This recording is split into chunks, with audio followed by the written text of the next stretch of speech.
My hands trembled as I cleared the last table of the night, the clink of silverware against porcelain plates seeming unnaturally loud in the emptying restaurant. The air was thick with lingering aromas of truffle oil and expensive wine, scents that would have made my mouth water if exhaustion hadn't deadened my senses. 15 hours on my feet.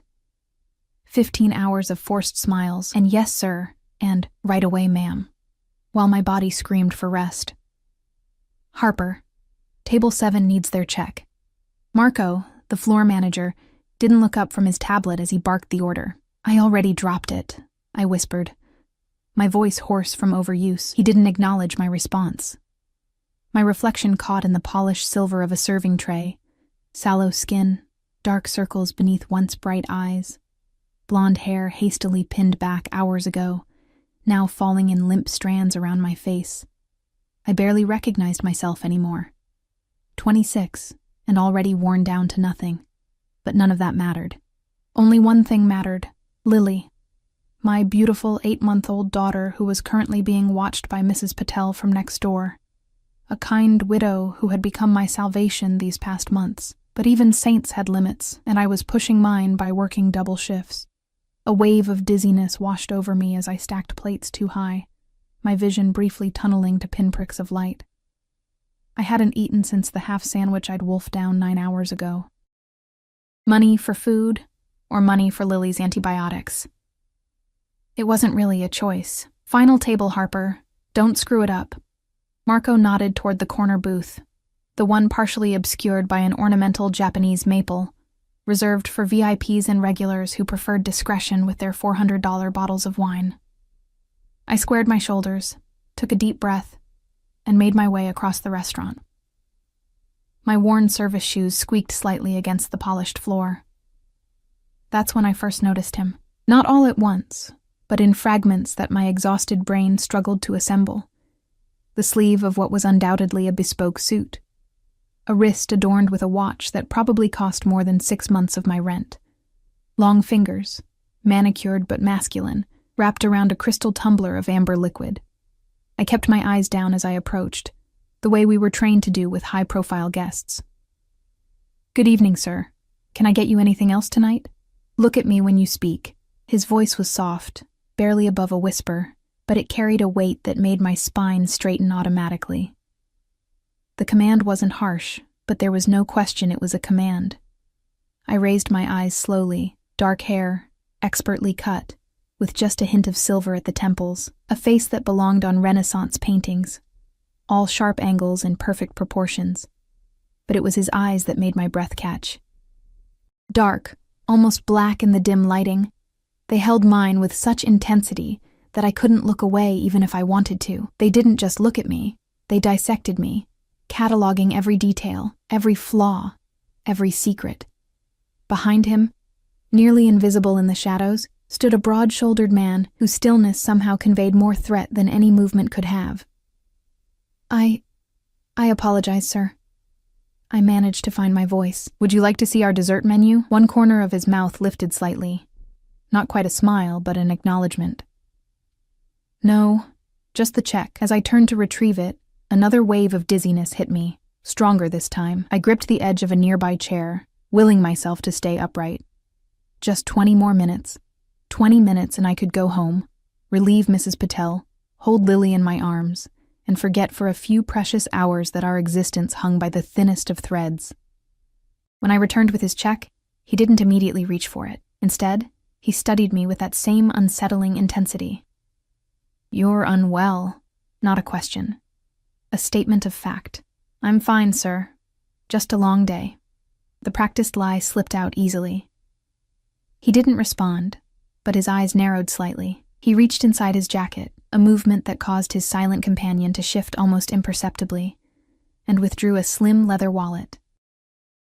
Without looking at the check, he placed a black credit card on top of it. Process this. Another quiet command. I took the card, noting the weight of it, different from the plastic ones I usually handled. As I walked away, I could feel his eyes on my back, a physical sensation like fingertips trailing down my spine. At the terminal, Marco appeared beside me, his eyes widening when he saw the card in my hand. Is that... he began, then abruptly changed his tone. Why is Mr. Russo getting his own check? His meals are comped. Always. The name registered vaguely in my fog-filled brain. Russo. As in Alessio Russo, the man whose name was whispered in the staff break room. The owner of half the waterfront properties in the city. The man whose business dealings were never explicitly discussed, but understood to exist in those gray areas between legitimate and something else entirely. I didn't know. No one told me. Panic rose in my chest. Should I go back and just process it normally? Marco hissed. And don't say anything else to him. Just smile, thank him, and leave. When I returned to the table, I placed the card and receipt before him with hands I couldn't quite keep steady. Thank you for dining with us, Mr. Russo. We hope to see you again soon. He signed the receipt without looking at it, adding a tip that made my eyes widen before I could control my reaction. It was more than I'd make in the rest of the week combined. Your name? Again, not a question. Harper. Harper Wilson, sir. He nodded once, as if confirming something to himself. As he stood, I was struck by his height. He wasn't extraordinarily tall, perhaps 6 feet, but he somehow seemed to tower over everything in the room. Power radiated from him, not just in his obvious wealth, but in the absolute certainty with which he moved. You should eat something, Ms. Wilson, before you collapse. The concern, if that's what it was, felt out of place coming from him. I didn't know how to respond, so I simply nodded. He moved past me, his shoulder nearly brushing mine, bringing with him the scent of expensive cologne mixed with something darker, more primal. His bodyguard, because that's undoubtedly what the silent man was, followed 2 steps behind. I watched them leave, the restaurant staff parting before them like the Red Sea. Only when the heavy oak door closed behind them did I realize I'd been holding my breath. The rest of my closing duties passed in a blur. My hands moved on autopilot, wiping down surfaces, refilling salt and pepper shakers, restocking napkins. All I could think about was getting home to Lily and collapsing into bed for the precious few hours before my morning shift at the coffee shop across town. My bag felt unusually heavy as I slung it over my shoulder, my body finally giving in to the bone-deep exhaustion. I waved a weak goodbye to the kitchen staff and pushed through the back door into the alley behind the restaurant. The night air hit me like a physical blow, cold and damp against my overheated skin. Another wave of dizziness, stronger than before, made the world tilt alarmingly. I reached for the brick wall, my fingers scraping against the rough surface as my knees buckled. Down I went, the concrete rushing up to meet me. A distant part of my brain braced for impact, but my senses were already fading, darkness creeping in from the edges of my vision. My last conscious thought was of Lily, waiting for me, needing me. Then nothing. Nothing until a voice cut through the darkness. Deep, commanding, familiar. Get her in the car. Now. Hands lifted me, strong and sure. I wanted to fight, to scream, but my body wouldn't respond. I was floating, disconnected from reality. Boss, should we call an ambulance? No hospitals. Too many questions. My doctor will meet us. The voices faded in and out, as I drifted between consciousness and whatever lay beyond it. I was aware of movement, of being placed on something soft, of a warm weight covering me. Her bag. Check her bag. She might be on something. Boss, there's a baby bottle in here, and diapers. Formula. A long silence followed this revelation. It had changed, hardened somehow. Find out everything about her. Everything. I want to know who she is, where she lives, and most importantly, where that baby is right now. Panic surged through me, providing enough adrenaline to fight back the darkness. I forced my eyes open, tried to sit up, to speak. My daughter. They were talking about my daughter. Lily. I managed to croak, my voice barely audible. Please. My baby. A face swam into focus above me, dark eyes. Alessio Russo. Where is she? The question was soft but filled with a terrible intensity. Mrs. Patel, neighbor, watching her. Please, I need to get home. She needs me. I was begging, dignity long forgotten. Nothing mattered but Lily. He studied me for a long moment, his expression unreadable. Then he turned to someone I couldn't see. Change of plans. Take us to her address. Now. I tried to protest, to explain that this wasn't necessary, that I just needed to get to my feet and catch the bus. But darkness was pulling me under again. The last thing I saw before consciousness slipped away was Alessio Russo's face, his dark eyes fixed on me with an expression that might have been concern, or something far more dangerous. When I woke again, I was moving. The soft purr of an expensive engine, the smooth glide that spoke of quality suspension. My head rested against something cool and firm. A window. My body was curled awkwardly across a leather seat that smelled new and costly. She's coming around. I forced my eyes open to find Alessio Russo watching me from the opposite seat, his expression impossible to read in the darkness, broken only by passing streetlights that cast strange, shifting patterns across his face. "Where are you taking me?" My voice was barely a whisper. "To your daughter." He spoke as if it were the most natural thing in the world, as if powerful men regularly escorted collapsed waitresses home to their babies. "You're suffering from exhaustion and malnutrition. My doctor is meeting us there. How do you know where I live?" Fear began to pierce through the fog of my exhaustion. "Your ID was in your wallet." Again, that matter-of-fact tone, as if the invasion of my privacy was of no consequence. I should have been terrified. I should have demanded to be let out of the car immediately. But all I could think about was Lily, and how I needed to get to her. If this man was taking me to her faster than I could have managed on my own, then so be it. The car slowed and then stopped. I recognized the crumbling brownstone where I rented a tiny one-bedroom apartment on the 3rd floor. Even in my state, I registered the incongruity of the sleek black SUV parked on this rundown street. "Wait here," Russo instructed someone, presumably the driver. Then, to my surprise, he opened the door himself and extended a hand to me.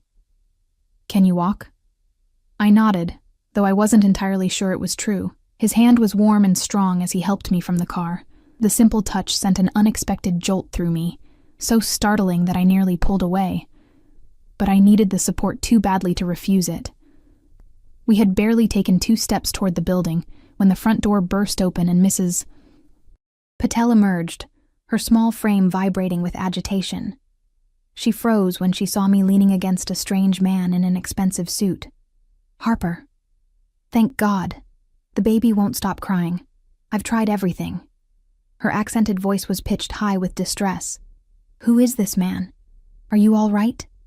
Before I could answer, Lily's wails reached us even from 3 floors up, the sound tearing at my heart. I lurched forward, suddenly finding strength I didn't know I had. "I need to get to her," I gasped, already moving toward the stairs. To my shock, Russo swept me up into his arms as if I weighed nothing at all. "Which apartment?" he demanded. 3C, Mrs. Patel answered for me, hurrying ahead of us to hold the door. "The elevator doesn't work." He carried me up 3 flights of stairs without any sign of exertion, while I clung to his neck, too weak and desperate to feel embarrassed. All I could think about was Lily, her cries growing louder with each step we took. Mrs. Patel unlocked my apartment door with the spare key I'd given her. The place was tiny and sparsely furnished, but clean, the one standard I refused to compromise on, no matter how exhausted I was. Russo set me gently on my feet once we were inside. I stumbled toward Lily's cries, finding her red-faced and frantic in the second-hand crib I'd set up in the corner of the living room that doubled as her nursery. "Mommy's here, baby. Mommy's here," I murmured, lifting her into my arms. She was burning up, her little body radiating heat. The antibiotics hadn't worked, or perhaps I hadn't been able to give them to her properly. Rushing between jobs as I was vaguely aware of Russo standing in the doorway, watching us with that same unreadable expression. Mrs. Patel hovered nearby, wringing her hands. "She's been feverish all evening," she explained apologetically. "I would have called you, but you said not to unless it was an emergency. And she was doing better earlier, but then—" "It's okay, Mrs. Patel. Thank you for watching her." I swayed gently, trying to soothe Lily, but my own strength was fading fast. Black spots danced at the edges of my vision again. "Give her to me." Russo's voice was at my ear, his hands already reaching for Lily. Instinctively, I clutched her closer. "No. You're about to collapse again. Give her to me or you'll drop her. The truth of his words penetrated my fog of maternal protectiveness. Reluctantly, I allowed him to take Lily from my arms. To my amazement, she almost immediately began to quiet, perhaps startled by this new person, or perhaps sensing, as I had, the aura of absolute control that surrounded him. He held her with surprising competence, supporting her head properly, her tiny body secure against his broad chest. The sight of my daughter in the arms of a man who was almost certainly dangerous in ways I couldn't begin to understand was surreal. When was she last given medicine for the fever? He asked, his eyes never leaving Lily's face. 4 hours ago, Mrs. Patel answered. Children's Tylenol, like Harper told me, but she spit most of it out. A sharp knock at the door made us all turn. Russo nodded at Mrs. Patel, who opened it to reveal a silver-haired man carrying a medical bag. This is Dr. Reeves, Russo said. He'll examine both of you. I can't afford, I began. I didn't ask. The finality in his tone brooked no argument. Dr. Reeves examined Lily first, his gentle hands and kind eyes at odds with the clinical efficiency of his movements. I sat nearby, fighting to stay conscious, terrified of what he might find. Ear infection, he announced finally. Fairly severe. She needs a different antibiotic than what you've been giving her. He looked at me with professionally neutral eyes, but I could sense the question behind them. Why hadn't I taken her to a doctor sooner? The answer hung in the air between us, obvious in the sparse furnishings of my apartment, the worn clothes I wore, the exhaustion etched into every line of my face. No health insurance, not enough money, the terrible calculations of poverty that forced me to gamble with what I loved most. I'll write a prescription, Dr. Reeves continued, reaching for his bag. And she needs fever reducers administered properly. Alessio Russo had been standing by the window, Lily still cradled in his arms. She had fallen into an uneasy sleep, her flushed cheek pressed against his expensive suit jacket. He hadn't seemed to mind when she drooled on it earlier. Your turn, Dr. Reeves said to me once he'd finished with Lily. I shook my head. I'm fine, just tired. Harper, Russo spoke my name for the first time, and the sound of it in his mouth sent an inexplicable shiver through me. Let the doctor examine you. Again, that tone that wasn't quite a command, but somehow compelled obedience. I submitted to the examination, too exhausted to argue further. Exhaustion, dehydration, and malnutrition, Dr. Reeves concluded, his voice matter of fact. You need fluids, rest, and proper nutrition. He glanced at Russo. She should be hospitalized. No hospitals, I said quickly.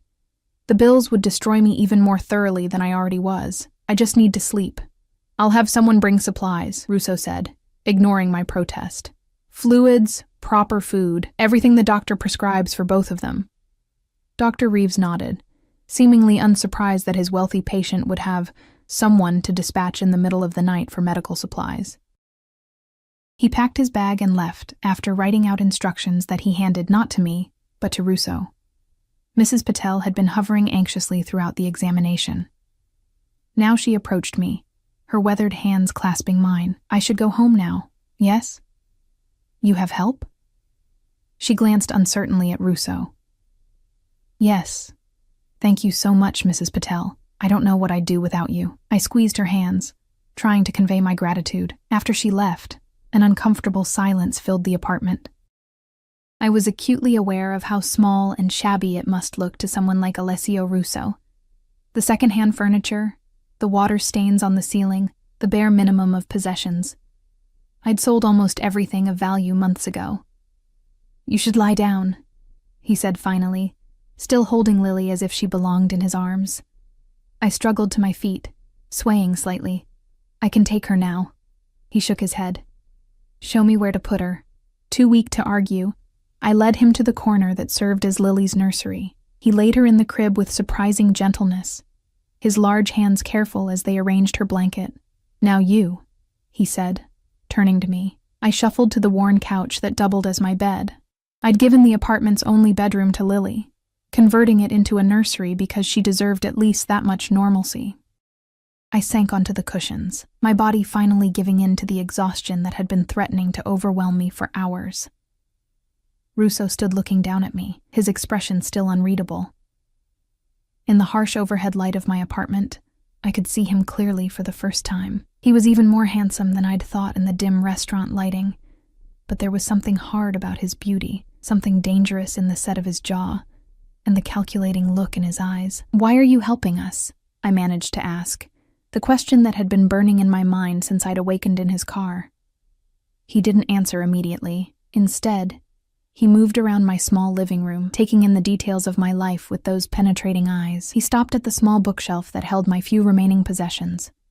Some well-worn paperbacks, a framed photo of me holding Lily the day she was born, a cheap ceramic figurine of a dancer that had been my mother's. "Where is her father?" he asked instead of answering my question. The abrupt change of subject took me by surprise. "Gone. He left when I told him I was pregnant. His name." I hesitated. "Why does that matter?" His eyes flicked to mine, and the intensity in them made me shrink back against the cushions. "His name. Harper. Eric Lombard," I whispered, the name bitter on my tongue. "But he doesn't matter. He made his choice." A strange expression crossed Russo's face at the mention of Eric's name. A tightening around his eyes, a slight tension in his jaw, then it was gone, replaced by the same inscrutable mask. Before he could ask another question, there was a knock at the door. Russo moved to answer it with the silent grace of a predator. A man I hadn't seen before stood in the hallway holding several bags. "The supplies you requested, sir." Russo took the bags and closed the door without a word of acknowledgement. He brought them to the kitchen counter and began unpacking them. Bottles of Pedialyte, children's medicine, several containers of what looked like homemade soup, fresh fruit, bread, and other groceries. "Your kitchen is now stocked," he said, turning back to me. "There's enough for several days. The medicine for your daughter is there with instructions." "I can't accept all this," I protested weakly, even as my stomach clenched with hunger at the sight of the food. "I can't pay you back. I'm not asking you to." He approached the couch again, looming over me. "But we do need to talk about your situation." My heart rate accelerated. Here it was. The price for his help. There was always a price. I'd learned that lesson well enough from life. "What do you want?" I asked, my voice barely audible. "Not what you're thinking." His tone was cold, almost offended. I'm not that kind of man. I wasn't sure I believed him. Men like Alessio Russo, powerful, wealthy, used to taking what they wanted. They always wanted something. He must have read the skepticism in my face because his expression hardened. "You need help, Harper. More than just food and medicine. You're working yourself to death, and for what? To barely survive in this place? To watch your daughter grow up in poverty?" His bluntness stung, but I couldn't deny the truth in his words. "I'm doing my best," I said, hating how defensive I sounded. "Not everyone has options. I'm offering you one." He sat in the single armchair across from the couch, leaning forward with his elbows on his knees. In the small space of my living room, he seemed even larger, his presence filling every corner. "I have a proposition for you." My wariness must have shown on my face because he continued quickly. "A job. A legitimate position as a personal assistant at my home." "I don't understand," I said slowly. "You don't know anything about me, my skills, my experience." "I know enough," he replied. "I know you're determined, resourceful, and willing to work yourself into the ground for your daughter. Those are qualities I value." He paused. "The position includes living quarters for you and Lily, full benefits, including health insurance, and a salary that will be significantly better than what you're making now." It sounded too good to be true, which meant it probably was. "Why me? There must be hundreds of qualified people who would want that job." His eyes held mine. "Let's just say I have my reasons." A chill ran down my spine. There was something he wasn't telling me, something behind this inexplicable offer that I couldn't see. "What would my duties involve exactly?" I asked cautiously. "Managing my household schedule, coordinating with my security team about visitors, handling personal correspondence." He waved a hand dismissively. "Nothing beyond your capabilities." "And that's it? Just normal assistant duties?" I couldn't keep the suspicion from my voice. His expression darkened. "I told you, I'm not that kind of man. If that's your concern, you can put it aside." Lily whimpered from her crib, and I automatically started to rise. Russo beat me to it, moving with that same surprising grace to check on her. I watched as he adjusted her blanket, his large hand gentle as he felt her forehead. "The fever's still high," he said, returning to the living room. "She needs medicine." I forced myself to my feet, wavering slightly. Russo steadied me with a hand on my elbow, the contact sending that same unexpected jolt through me. "I'll get it," I said. Together, we administered the medicine to Lily, who fought it weakly before succumbing to sleep again. Standing over her crib, I felt tears threatening. She was so small, so vulnerable. All I wanted was to give her a better life than this, but every day felt like I was falling further behind, drowning in a sea of bills and exhaustion. "She deserves better than this," Russo said quietly, echoing my thoughts with such accuracy that I stared at him in surprise. "Yes, she does," I admitted. "Then accept my offer." He turned to face me fully. "Come work for me. Give her the life she deserves, put like that. How could I refuse?" And yet, something held me back. "I need time to think about it. Take the night," he conceded. "I'll send a car for you tomorrow at noon. If you accept, be packed and ready to leave. If not..." He shrugged. "The choice is yours." With that, he moved toward the door, pausing with his hand on the knob. "One of my men will remain outside your door tonight, for security." Before I could ask why I would need security, he was gone, leaving behind only the scent of his cologne, and a decision that would change the course of my life forever. I slept fitfully that night, waking every hour to check on Lily. Her fever finally broke around dawn, her little body cooling as the medicine did its work. I held her close, breathing in her sweet baby scent, mind racing with the implications of Russo's offer. On one hand, it solved all my immediate problems: healthcare for Lily, a place to live, financial stability. On the other hand, I'd be tying myself to a man I knew nothing about, except that he had the kind of power that made restaurant managers pale at the mention of his name. Morning brought no clarity. I fed Lily, relieved to see her appetite returning, and began mechanically sorting through our meager possessions. If I accepted his offer, and I was leaning heavily toward doing so, what would I take? What would I leave behind? In the end, it didn't amount to much. Clothes for both of us. The few books I couldn't bear to part with. The ceramic dancer and the photo of Lily. Everything that mattered fit into 2 duffel bags and Lily's diaper bag. At exactly noon, a knock came at my door. I opened it to find a man in a dark suit, his expression professionally blank. "Ms. Wilson. Mr. Russo sent me to drive you if you've made your decision." I hesitated only a moment before nodding. "We'll come with you." He took my bags without comment and led us to a waiting car. Not the SUV from last night, but a sleek town car with tinted windows.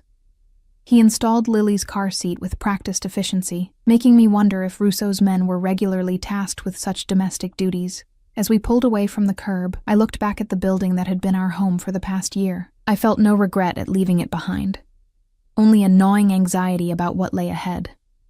The drive took us out of the city, through increasingly affluent neighborhoods, until we turned onto a private road that wound through manicured grounds. My anxiety ratcheted up another notch when I saw our destination, a sprawling mansion set back from the road, surrounded by gardens and what looked like a high-security fence. "This is where Mr. Russo lives?" I asked, unable to keep the shock from my voice. The driver glanced at me in the rearview mirror. "One of his residences, yes, one of them. Of course." We pulled up to the front entrance, where Russo himself waited on the steps. He was dressed more casually than I'd seen him before, in dark slacks and a crisp white shirt with the sleeves rolled up to reveal strong forearms. The sight of him sent an unwelcome flutter through my stomach.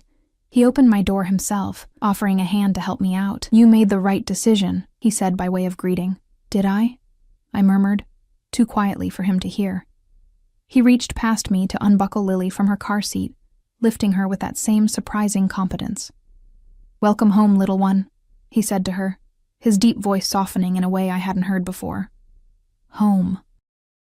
The word echoed strangely in my mind as I followed him into the house. No, mansion was the only appropriate word for the soaring ceilings, marble floors, and obvious luxury that surrounded us. "I'll show you to your quarters," Russo said, still carrying Lily, who was watching him with wide, curious eyes. "Then we can discuss the details of your position." He led me through corridors lined with artwork that even I, with my limited knowledge, could tell was valuable. We passed several staff members who nodded respectfully as we went by, their eyes curious but quickly averted when Russo glanced their way. Finally, we arrived at a wing that seemed more intimate, less formal than the rest of the house. Russo opened a door to reveal a suite of rooms that took my breath away. A spacious living area with comfortable furniture, a small but well-appointed kitchen, and through an open door, I could see a bedroom with the largest bed I'd ever seen. "This is... for me?" I couldn't keep the disbelief from my voice. "For both of you," he corrected, indicating another door. "The nursery is through there. I had it prepared last night." I moved numbly to the door he indicated, pushing it open to reveal a nursery that looked like something from a magazine. A beautiful crib with a mobile hanging above it, a changing table stocked with supplies, a rocking chair beside a bookshelf filled with children's books. The walls were painted a soft yellow, with a mural of woodland creatures frolicking along one wall. "How did you—" I turned to him, speechless. "I have resources," he said simply, as if conjuring fully equipped nurseries overnight was commonplace. He set Lily down in the crib, where she immediately began exploring the soft toys arranged there. "She seems to approve." I fought back tears, overwhelmed by the contrast between this beautiful space and the corner of a living room that had been Lily's home until now. "Why are you doing all this?"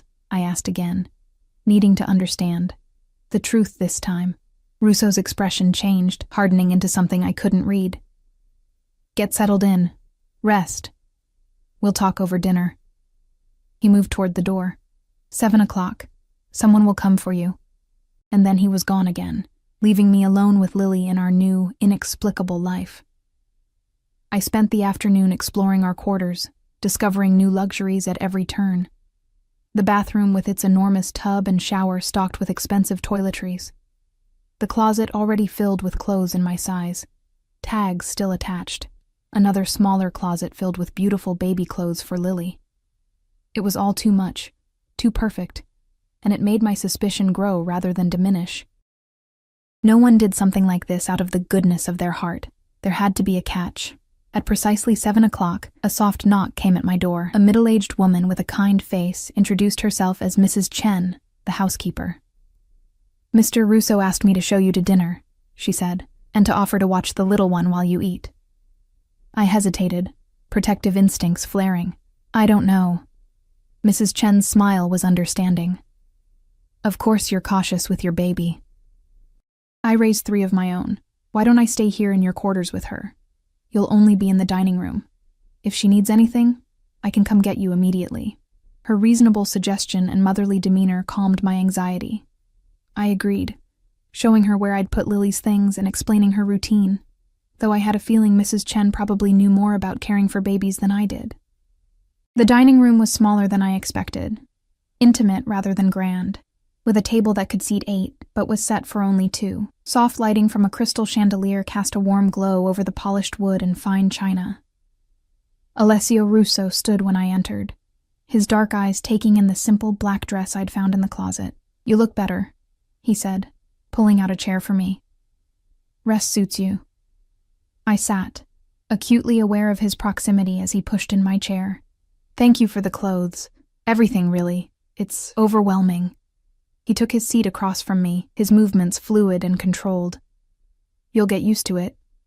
A server appeared, pouring wine and presenting the first course, a delicate soup that smelled divine.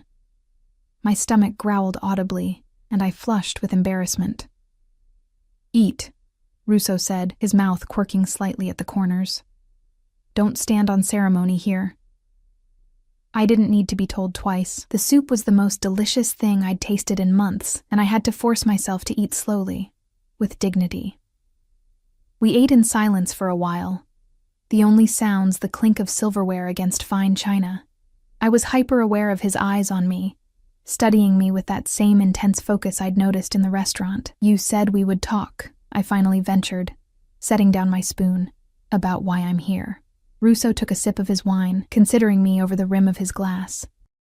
"What do you know about Eric Lombard?" he asked, the non sequitur throwing me off balance again. "Not much," I admitted, caught off guard by the mention of Lily's father. "We dated for a few months. He was charming, seemed successful. When I got pregnant, he disappeared."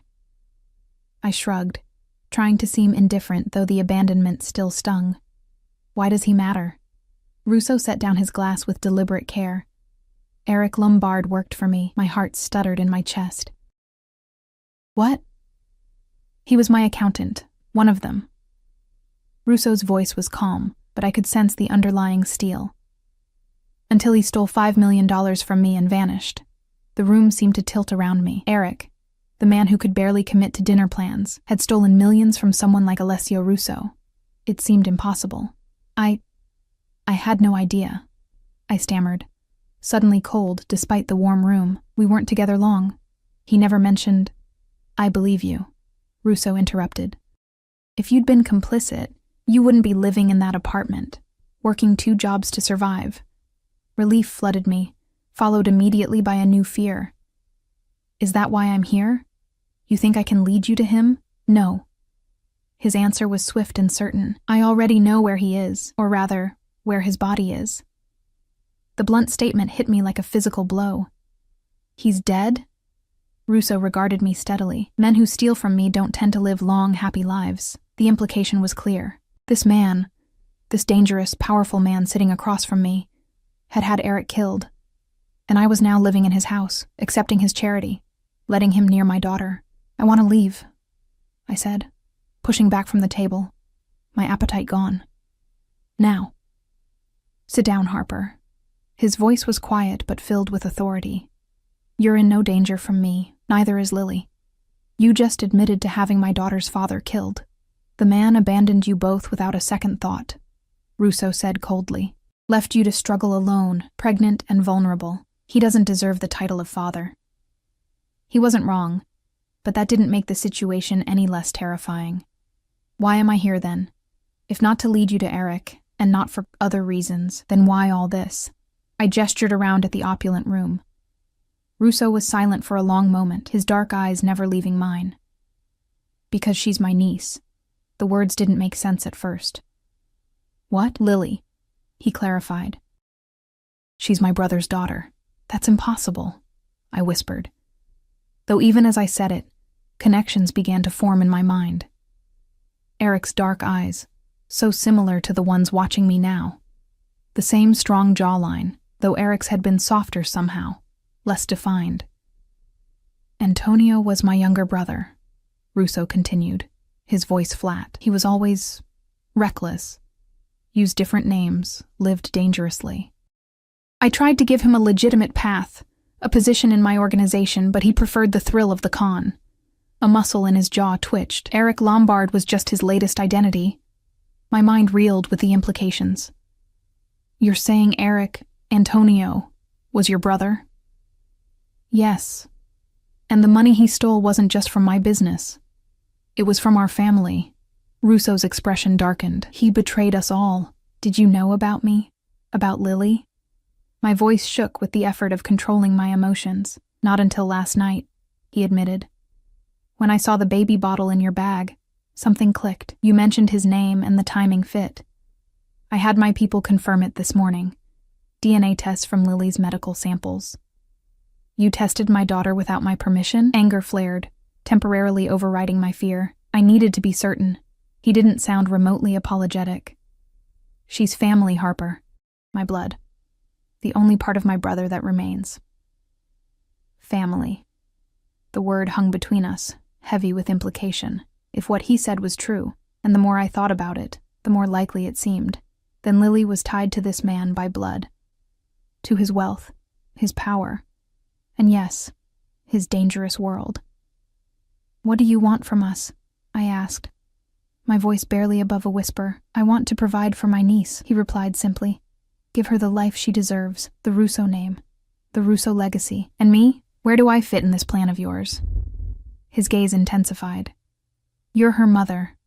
Your place is with her, helping her navigate this new world." He paused. "The job offer is genuine, Harper. You'll earn your keep, maintain your independence, but Lily will be raised as a Russo, with all the privileges and protections that entails. It sounded reasonable, almost generous, and yet... What if I refuse? What if I take Lily and leave? The temperature in the room seemed to drop several degrees. That would be... unwise, he said softly. Not because I would harm you, I wouldn't. But because out there you're vulnerable, my enemies.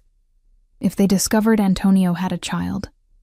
He didn't need to finish the thought. The implication was clear. Staying under his protection wasn't just about luxury. It was about survival. So I'm a prisoner here. The realization was bitter on my tongue. No. You're family now. His expression softened fractionally. I protect my family, Harper, at any cost. The weight of everything, the revelations, the implied threats, the radical change in circumstances, suddenly overwhelmed me. Tears pricked at my eyes, and I blinked rapidly to hold them back. Russo watched me struggle for composure, his expression unreadable. Then, to my surprise, he reached across the table and took my hand in his. His skin was warm, his grip firm but not painful.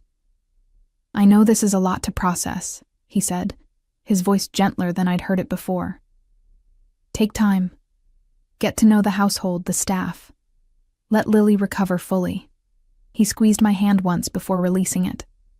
We'll find a way to make this work. I wanted to argue, to fight, to run. But the truth was, I had nowhere to go, no resources to draw on, and a sick baby who needed stability and care. And if what he said was true, if Lily was truly a Russo, then perhaps this strange, dangerous man was her best chance at a secure future. I need time, I said finally. It's too much all at once. He nodded, accepting my response. Time you have. But remember, Harper, outside these walls, the world is far more dangerous than I am. With that ominous reminder, he signaled for the server to bring the next course. The conversation shifted to lighter topics, the house, the grounds, the staff I would be working with, but underneath it all, a current of tension remained. A sense that my life had irreversibly changed the moment Alessio Russo had found that baby bottle in my bag. That night, as I lay in the most comfortable bed I'd ever experienced, listening to Lily's peaceful breathing through the baby monitor, I tried to make sense of my new reality. I was now living with a man who had casually admitted to having someone killed, someone who, if Russo was to be believed, was Lily's biological father. My daughter was apparently the niece of a powerful and dangerous man who seemed determined to fold us into his world, whether I wanted it or not. The golden cage he'd constructed for us was beautiful, comfortable, safe, but a cage nonetheless. And I was beginning to understand that the bars were formed not of physical restraints, but of necessity, blood ties, and the shadowy threats that lurked beyond Russo's protection. Days slipped into weeks as Lily and I settled into life at the Russo estate. The rhythms of the household became familiar, the quiet efficiency of the staff, the heightened security that I gradually stopped noticing, the luxurious comforts that slowly ceased to overwhelm me. My duties as Alessio's personal assistant were straightforward but demanding. I managed his household schedule, coordinated with his security team about visitors, and handled correspondence that wasn't related to his business dealings. Those were managed by a separate team of professionals whose paths rarely crossed mine. I learned quickly that Alessio was respected and feared in equal measure by everyone around him. The staff were loyal and discreet, but there was an undercurrent of tension whenever he entered a room, a slight stiffening of shoulders, eyes that carefully avoided direct contact unless spoken to. Only Mrs. Chen, the housekeeper, seemed immune to his intimidating presence. She treated him with respect, but not fear, sometimes even scolding him for tracking dirt into the house or working too late. He accepted her motherly reprimands with surprising grace, further complicating my understanding of him. With me, he was different. Not warm, exactly, but attentive in a way that made me increasingly uncomfortable. He sought my company in the evenings, insisting that I join him for dinner, even when he had business associates visiting.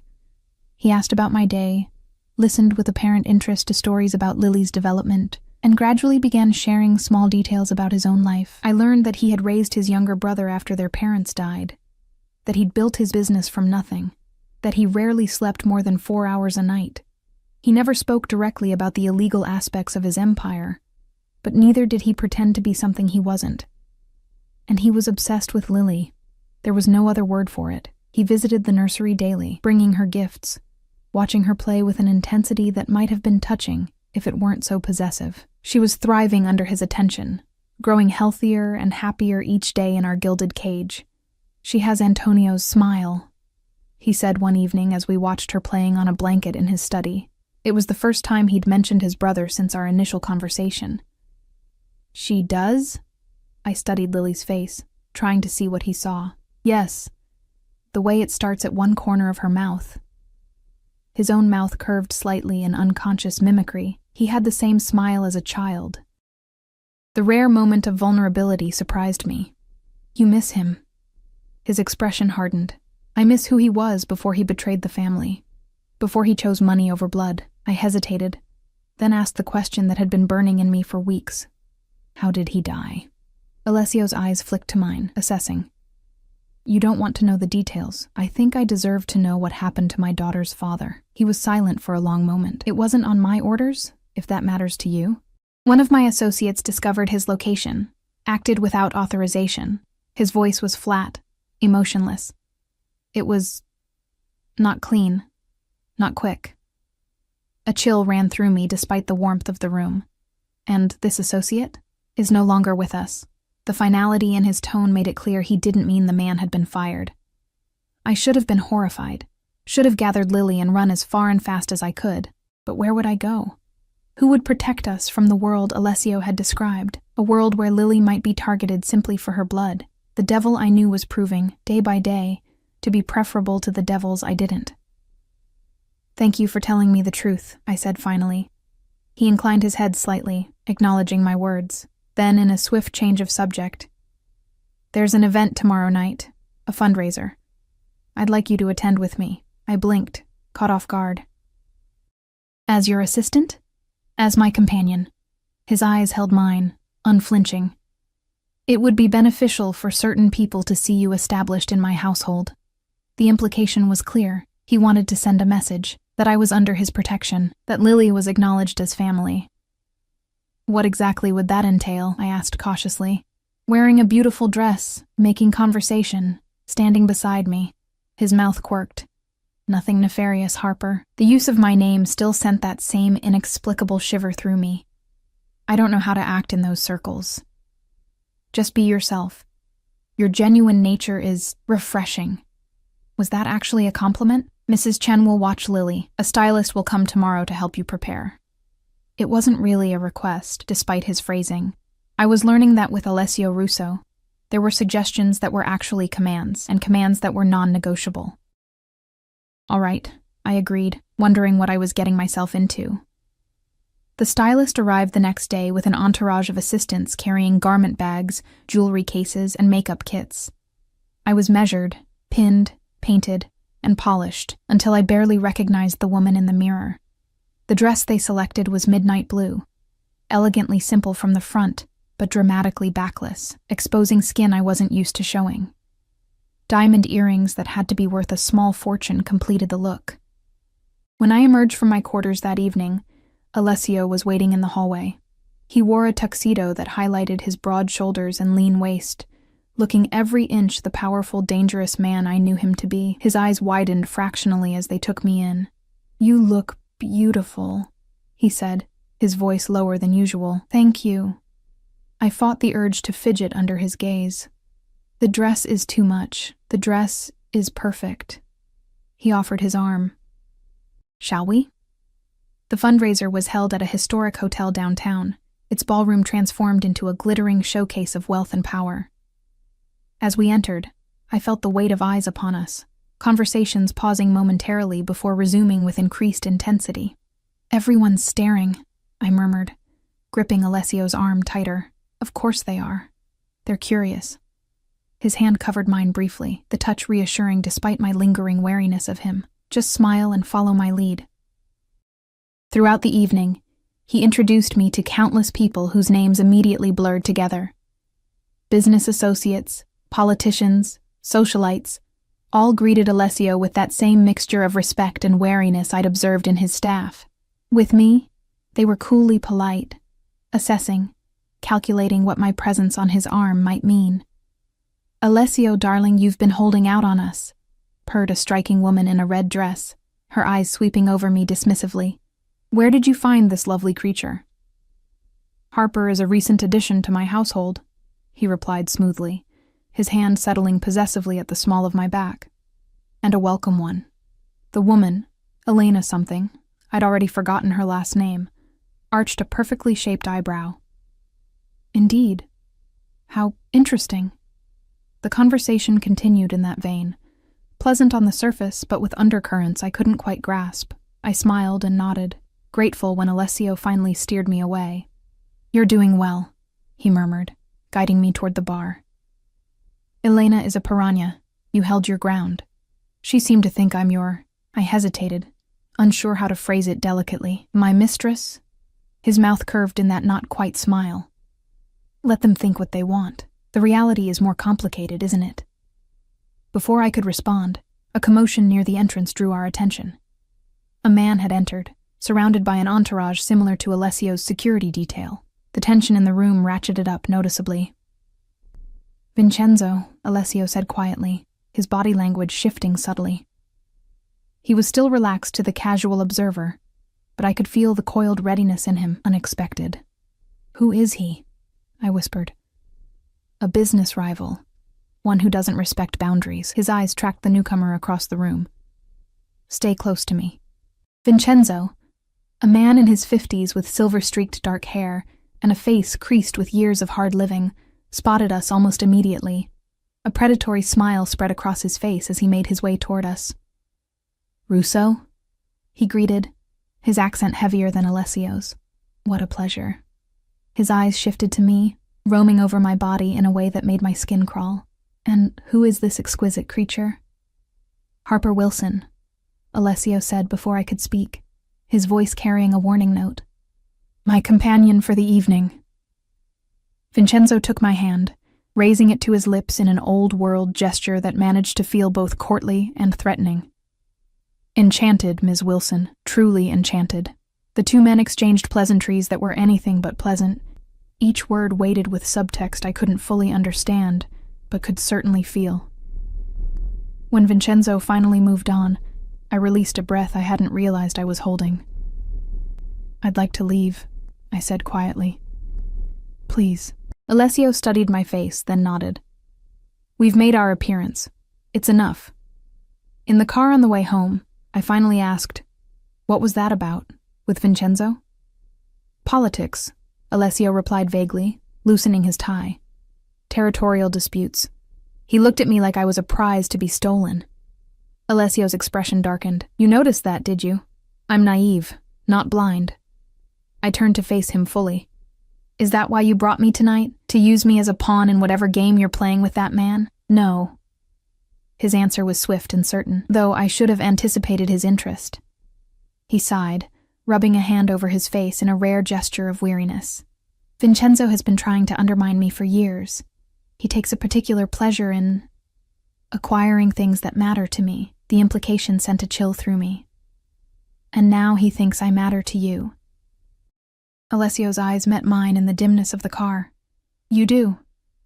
The simple statement hung between us, charged with meanings I wasn't ready to examine. "Because I'm Lily's mother," I clarified. "Because she's your family." "Yes," he agreed after a moment's hesitation. "Because of that." But something in his tone, in the intensity of his gaze, suggested there was more to it. A complication neither of us had anticipated when I'd collapsed outside that restaurant all those weeks ago. The days following the fundraiser brought subtle but significant changes. Security around the estate doubled, with new men patrolling the perimeter day and night. Alessio canceled a business trip, choosing instead to work from his home office. And he spent more time with Lily and me, joining us for walks in the garden, appearing in the nursery at unexpected moments. I wasn't naive about the reason for these changes. Vincenzo had identified us as potential weaknesses in Alessio's armor, and Alessio was closing ranks in response. "You don't need to hover," I told him one afternoon as he joined us by the garden fountain where Lily was splashing her hands in the water, delighted by the spray. "We're safe here, aren't we?" "Of course." he replied, though his eyes continued to scan our surroundings. It's just a precaution. Because of Vincenzo? I kept my voice light, not wanting to frighten Lily. Alessio's jaw tightened. Among other concerns, I wish you'd be honest with me, I said quietly. If we're in danger, you're not, he interrupted firmly. Not as long as you're under my protection. He reached down to stroke Lily's dark curls, his expression softening as she beamed up at him. I won't let anything happen to either of you. His protective intensity should have reassured me. Instead, it highlighted the precariousness of our position. We were safe only because of Alessio's power, his wealth, his willingness to shield us. If anything happened to him, or if he decided we were no longer worth protecting, these thoughts kept me awake that night, staring at the ceiling of my luxurious bedroom as Lily slept peacefully in the nursery next door. When a soft knock came at my door just after midnight, I wasn't surprised. Something in the air had felt charged all day. A storm gathering. Alessio stood in the hallway, still fully dressed in the suit he'd worn to dinner, though he'd removed his tie and unbuttoned his collar. His face was shadowed with fatigue and something else. Tension, perhaps, or concern. May I come in? He asked, uncharacteristically deferential. I stepped back, allowing him entry. He moved to the center of the room, then seemed uncertain. Another rare occurrence. Is something wrong? I wrapped my robe more tightly around myself, suddenly conscious of my thin nightgown beneath it. No. Yes. He ran a hand through his hair, a gesture I'd never seen from him before. We need to talk. I perched on the edge of the bed, my heart rate accelerating. About? Us. He remained standing, his powerful frame taut with restrained energy. This situation. What about it? My voice was barely above a whisper. It's becoming complicated. He met my eyes directly. My feelings for you are not what I anticipated. The admission hung in the air between us, changing the atmosphere of the room. I'd sensed this coming, had felt the shift in his attention from mere protection to something more personal, more intense. I'm your employee, I reminded him, though we both knew my position in his household had always been more complex than that. You're the mother of my niece, he countered. You're under my protection. He hesitated. You're becoming important to me, Harper, in ways I didn't expect. I stood, needing to be on more equal footing for this conversation. Alessio, I don't know what you want from me. Neither do I. The admission seemed to cost him. I've never been in this position before. I'm accustomed to taking what I want. His eyes held mine. But with you, I find myself waiting, hoping. My heart pounded in my chest, despite everything. His dangerous world, his admitted crimes, the circumstances that had brought us together. I couldn't deny the pull I felt toward him. The way my body responded to his presence, the comfort I'd begun to find in his company, the stability he provided for Lily and me. This isn't a good idea, I said, even as I took a step closer to him. There's too much at stake. I know. He didn't move, allowing me to determine the distance between us. But I find myself unable to ignore these feelings any longer. I took another step. We were close now. Close enough that I could feel the heat radiating from his body, smell the expensive cologne that had become familiar to me. What happens if this goes wrong? I asked. If we try this and it doesn't work, what happens to Lily and me then? Nothing changes with Lily, he said firmly. She's family. That's non-negotiable. He hesitated. As for you, I would never force you to stay if you wanted to leave, but I would hope you wouldn't want to. It was perhaps the closest thing to vulnerability I'd ever witnessed from him. Alessio Russo, the man who commanded an empire with absolute authority, was standing before me uncertain, waiting for my decision. I reached up, hesitantly placing my palm against his cheek. His eyes darkened at the contact, but he remained still, letting me lead. I'm afraid, I admitted softly. Of me? There was genuine concern in his voice. Of everything. This world you live in. The dangers. What it means for Lily. I took a deep breath. Of how much I want this despite all that. The confession slipped out before I could stop it. But once spoken, I couldn't regret the truth of it. Despite every rational argument against it, I'd fallen for this complicated, dangerous, fiercely protective man. His hand came up to cover mine where it rested against his face. I will always protect you both. With everything I have. Everything I am. And then he was kissing me, and I was kissing him back, and the world narrowed to just this moment. This feeling. His arms encircled me, strong and secure, and I allowed myself to believe, just for now, that this impossible situation could work. That we could carve out something real and lasting amidst all the complications. When we finally broke apart, both breathing heavily, he pressed his forehead against mine. "We take this slowly," he said. "One day at a time." I nodded, oddly touched by his restraint. One day at a time. He pressed a final, gentle kiss to my lips before stepping back. "Try to sleep. We'll talk more tomorrow." After he left, I lay awake for hours, my mind racing with possibilities both thrilling and terrifying. What had I just agreed to? A relationship with a man who operated outside the law, who had enemies who would use me to get to him, who had brought me into his home initially out of obligation to his niece. And yet, beneath all my doubts was a certainty that had been growing for weeks. Alessio Russo would protect us with his life. And somewhere along the way, he had come to care for me not just as Lily's mother, but as a woman in my own right.